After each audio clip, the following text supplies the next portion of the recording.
네, 이번 시간은 편지의 기자와 함께 다양한 이슈를 짚어보는 시간입니다. 모 이슈 시간인데요. 편지의 기자 나오셨습니다. 어서 오십시오. 안녕하세요. 네, 그러면 첫 번째 소식부터 살펴보도록 하겠습니다.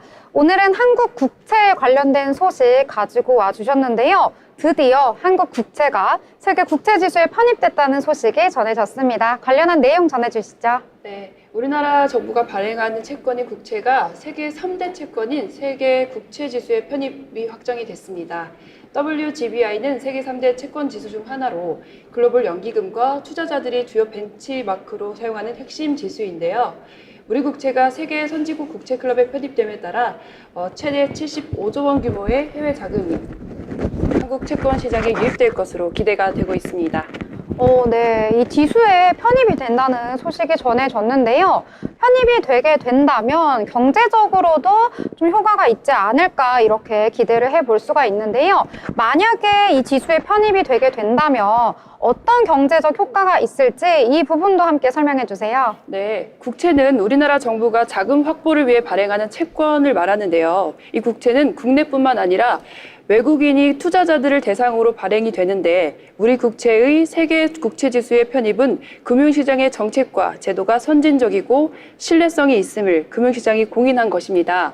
특히 국제금융시장 거래는 국채 중심이어서 이번 편입은 모든 국제금융 거래에 있어 획기적인 소식이라고 말할 수 있습니다. 이렇게 한국이 네 번째 도전 끝에 세계 국채지수 WGBI 편입에 성공한 것인데요.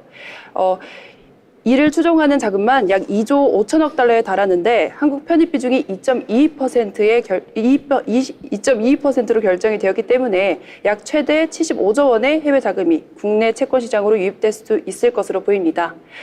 이렇게 들어오는 자금은 정부와 기업의 자금 조달 비용을 줄이고 외환 시장 유동성도 증가시킬 수 있는 중요한 계기가 될 것으로 전문가들은 해석하고 있습니다.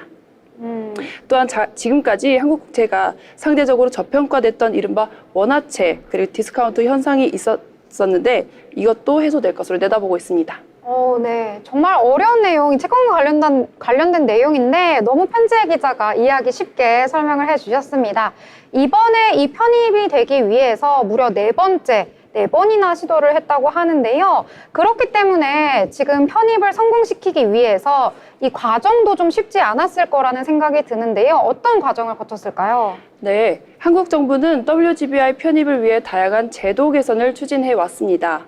외환 거래 시간을 연장하고 그리고 3자 외환 거래를 허용하는 등 외환 시장 접근성을 강화했고요. 지난 6월에는 국제 예탁 결제 기구의 국채 통합 계좌도 개통하기도 했습니다. 이러한 노력이 평가받아서 이번에 네 번째 도전 만에 그 WGBI 편입이 확정된 것입니다. 실제 지수 반영은 내년 11월부터 시작된다고 합니다. 네. 지금 이렇게 편입이 되고 나서 아무래도 외국인들의 자금이 계속 유입될 것으로 예상되고 있습니다. 이 해외 자금이 본격적으로 들어오게 된다면 국내 증시 또 이 한국 경제 전반적으로 좀 살아날 수 있지 않을까 이런 기대를 해보게 되는 소식이었습니다. 자, 그러면 다음 소식으로 넘어가 보도록 하죠. 네, 다음 소식은 편지의 기자님이 정말 뜨거운 감자, 핫 이슈를 가져오셨어요. 또 질문 하나 드리려고 하는데 혹시 두 분 흑백 요리사 보셨을까요? 안 봤어요. 네, 전 즐겨보고 있습니다. 그래서 네. 가져오셨군요. 네, 그렇습니다. 넷플릭스 요리 서바이벌 프로그램인 흑백 요리사는요, 요즘에 선풍적인 인기를 끌면서 주방 인테리어나 가전제품까지 인기를 끌고 있습니다. 또 뿐만 아니라 유통업계에서도 이 프로그램과 관련된 마케팅이 활발하게 진행되고 있는데요. 이 프로그램은 맛에 있어 최고의 실력을 갖춘 흑수저 셰프들이 그 유명한 백수저 셰프들과 맞붙는 대결 형식입니다. 그리고 또 3주 연속으로 넷플릭스 비영어권 TV 부문에서 1위를 기록하면서 전 세계적으로 돌풍을 일으키고 있다고 합니다. 네, 이번 주에 종영을 한 것으로 알고 있는데 종영을 했지만 그 후풍이라고 할까요? 영향력이 엄청난 것 같습니다. 넷플릭스로 다시 보기가 또 계속 가능하잖아요. 그래서 2030 이 젊은 세대들에게 새로운 경제 트렌드로 좀 떠오르고 있는 것 같고요. 또 우리나라 젊은 세대뿐만 아니라 해외 그렇죠? 글로벌적인 영향력을 끼치고 있는 것 같은데 이 거대한 인기를 유통업계에서는 좀 발빠르게 대응해야 하는 유통업계에서는 어떻게 활용하고 있을까요? 네, 이 프로그램의 열풍이 외식업계뿐만 아니라 유통업계까지 불고 있습니다. 우선 편의점업계가 가장 빠르게 움직이고 있는데요. GS25는 흑백요리사 출연 셰프들과 협업한 간편식 시리즈를 내놓고 있습니다.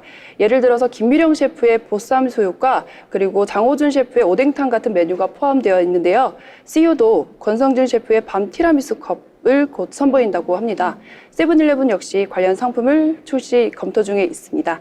이뿐만 아니라 신선식품 전문 이커머스 컬리도 출연 셰프들의 레시피를 활용한 간편식을 판매 중인데요. 일부 메뉴는 벌써 품절이 됐다고 합니다. 오, 편의점 가서 찾아봐야 되겠어요. 요즘 편의점에서 거의 식사 대용으로 먹을 수 있는 것도 많잖아요. 네, 그리고 저 되게 맛집 가는 거 좋아해서 우리 독서를 좋아하시는 분도 계신데 저는 맛집 찾는 걸 좀 좋아합니다. 저도 맛집도 좋아해요. 맛집도 네. 바쁘시겠는데요? 그럼요. 나중에 맛집 소개하셔도 좋으실 것 같은데요. 아, 정말요? 네, 또 다음은 그럼 맛집 코너에서 만나 뵙도록 하겠습니다.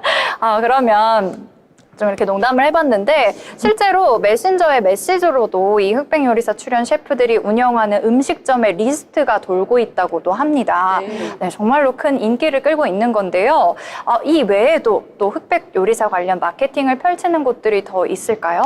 네, 말씀하신 것처럼 여기 출연하신 셰프들의 운영하고 있는 레스토랑도 되게 예약하기가 힘들다고 합니다. 네. 네, 관련 온라인 중고 거래 플랫폼 당근마켓도 자체 쇼폼 서비스 당근 스토리를 통해 셰프들의 식당을 소개하는 기능을 추가했는데요.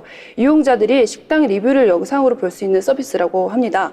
앞으로도 흑백 요리사들의 인기가 계속될 것으로 보여 관련 상품 경쟁은 더 치열해질 것으로 보고 있습니다. 네, 앞으로 어떤 상품들 나올지 더 새로운 상품들이 기대가 되기도 하는데 또 한편으로는 왜 나만 알고 싶은 맛집 있잖아요. 그쵸. 네, 좀 죄송한 말씀이긴 한데 안 알려줬으면 좋겠기도 해요. 많아지면 웨이팅 해야 되잖아요. 네, 너무 오래 기다리는 건 좀 힘들잖아요. 네, 두 번째 소식 재밌게 잘 들었고요. 세 번째 소식도 좀 재밌게 얘기해 볼 수 있을 것 같아요. 혹시 축의금 내실 때 어떻게 내세요? 친한 친구다. 얼마 정도?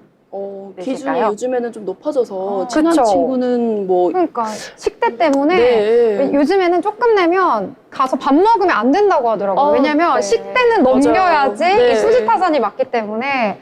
그래서 네, 일단 기본적으로 요즘에는 5만 원 내면 밥 맞아요. 먹으러 가면 안 된다 하더라고요. 호텔 결혼식이냐, 뭐 그거에 그냥 따라서 웨딩홀이냐에 달라져요. 따라서 맞아. 달라지는 것 같아요. 역시 저만의 고민이 아니네요. 그래서 이 세 번째 이슈 가져오신 건 이 하객들 사이에서 축의금에 대한 고민이 많다고 하는데요. 지금 살짝 말씀을 해주신 것 같아요. 좀 더 자세한 이유 들어보고 싶습니다. 네, 맞습니다. 요즘 결혼하기 너무 좋은 계절이라 결혼 소식들이 참 많이 들려오는데요. 코로나19 팬데믹 이후 결혼식 비용이 크게 오르는 이른바 웨딩플레이션 현상이 나타나고 있습니다.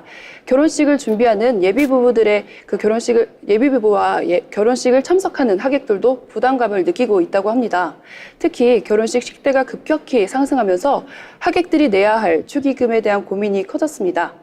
웨딩업계에 따르면 서울 지역 결혼식장의 식대는 평균 7만 원에서 8만 원 선인데요. 강남 지역은 9만 원까지 올랐다고 합니다. 코로나19가 지나면서 수요가 올라감에 따라 웨딩 관련 비용이 급격하게 오르기 시작한 겁니다.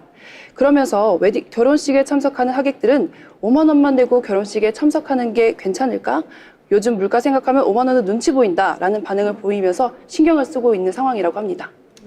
네, 정말 오늘 결혼하는 게 가장 저렴하다라는 말이 나올 정도로 이게 어디서 결혼을 하느냐, 그리고 또 어떤 또 음식을 준비하느냐, 어떤 요일에, 어떤 날짜에 맞춰서 하느냐, 정말 다 다양하게 가격이 좀 돈이 들 것 같아요, 결혼식을 할 때. 그래서 전 결혼을 못하고 있는 것 같기도 한데요. 그것 때문인가요? 비밀입니다. 네. 그런데 이렇게 천차만별인 가격에 7만 원, 8만 원 이런 축의금은 또 애매하잖아요. 그래서 어떻게 돈을 내야 할지, 어떤 또 조건들에 따라서 이렇게 가격이 좀 매겨지는지도 기사님께 여쭤보고 싶습니다. 네, 그렇습니다. 이른바 깜깜이 풍토로 불려오던 웨딩 시장은 그동안 사실상 부르는 게 값이라 결혼을 앞둔 청년들에게 부담이 좀 됐었습니다. 그래서 공정위가 내년 상반기부터는 결혼 준비 대행 업체의 가격을 공개할 계획을 밝힌 상황에서 예비 부부들의 합리적인 선택에 얼마나 도움이 될지 기대가 되고 있는 상황입니다. 네, 오늘은 정말 많은 분들이 공감할 것 같은 이 결혼식 축의금 비용 부담에 대해서 얘기 나눠봤습니다. 오늘 소식 잘 들었습니다. 네, 감사합니다.